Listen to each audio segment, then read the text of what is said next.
I'll share one more story.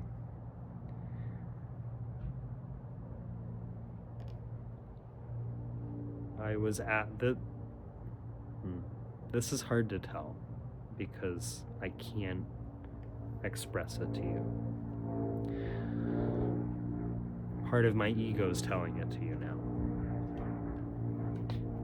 So part of you will want to trust me and believe me, and the ego in you will see the ego in me telling it to you.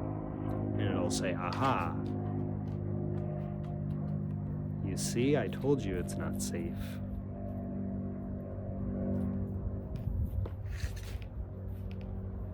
But that's not who I'm talking to. And I invite that part of us to remember.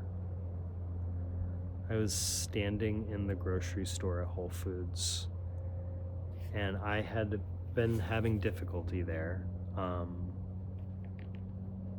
It was a lot of people in a closed space, and my heart was so open. I remember there was a guy in my line once, and I heard his thoughts, and I thought he spoke them out loud, so I responded to him.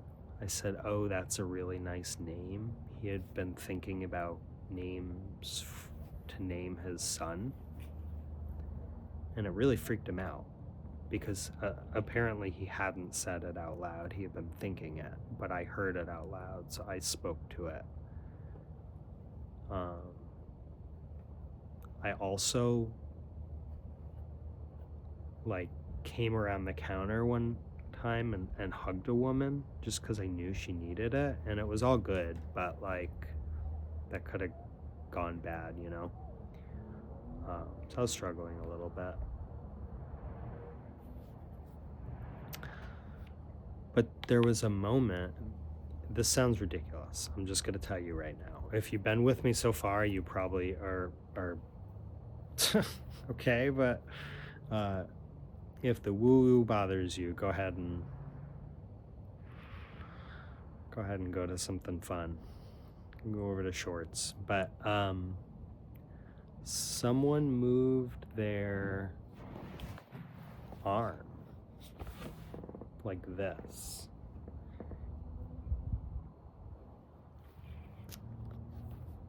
And they were 50 feet away from me. They were across the room in the grocery store, the floor. And I felt the arm move through me.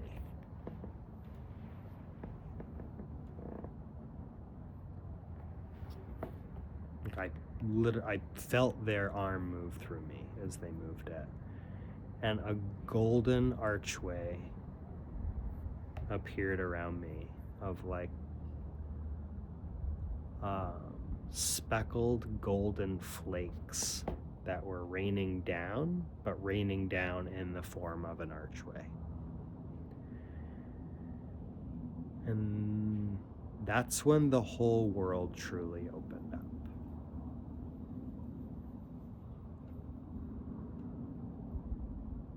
And I became connected.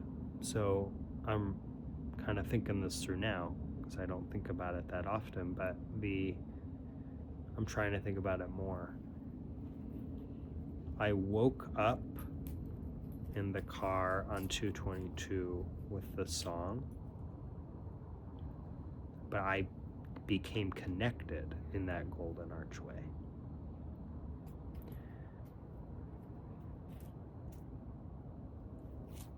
And time stopped, and I became to say I became the happiest I've ever become is not. It almost implies that I wasn't completely happy. I was nothing but at peace. Nothing but at peace. There was nothing in me that wasn't at peace. There wasn't a thought in me or a cell in me that wasn't perfectly at peace.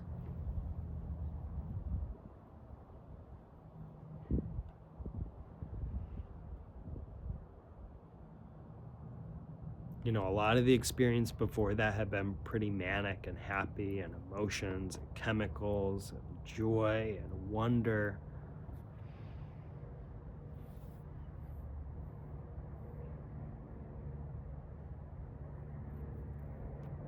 This was like breath. It just felt like breath. It felt like life. There's a breath that moves through everything. And that's what I felt, and I could feel it. I could feel that. I could feel us.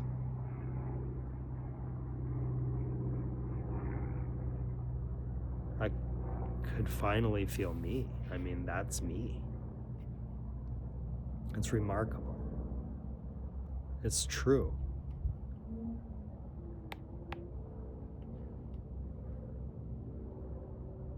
It's so perfect. And it's eternal. I experienced that, and I'm certain.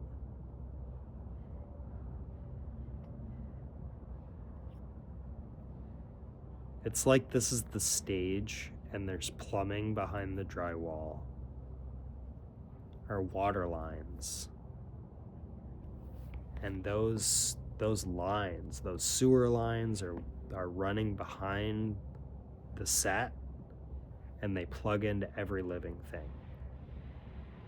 And every living thing is connected into this, and I say every living thing. Not every human, not every dog, every living thing. Every plant is connected into this main line, and there's a breath that moves through that into everything.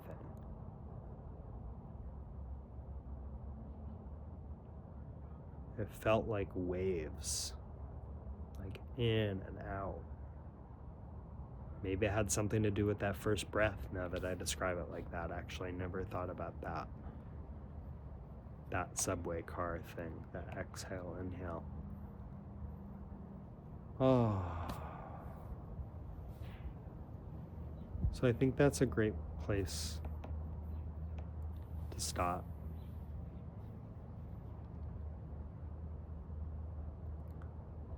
You know, it's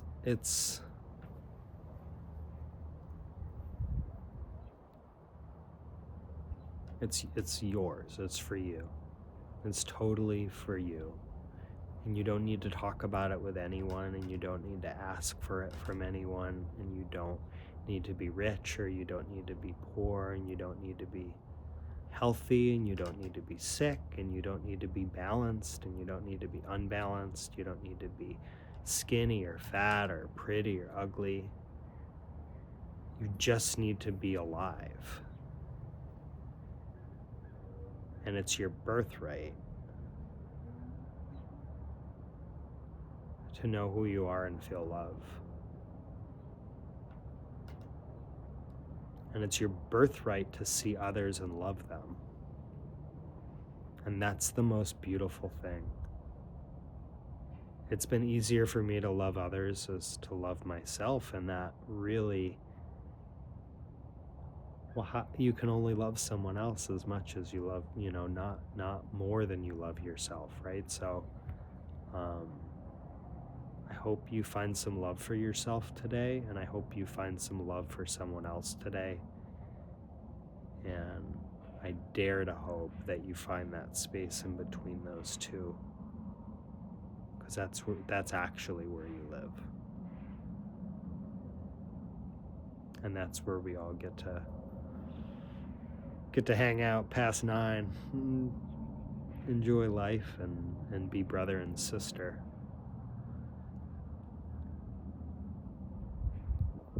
And take care of each other, and feed each other, and make love to each other, and argue with each other. That little point in between it all happens there.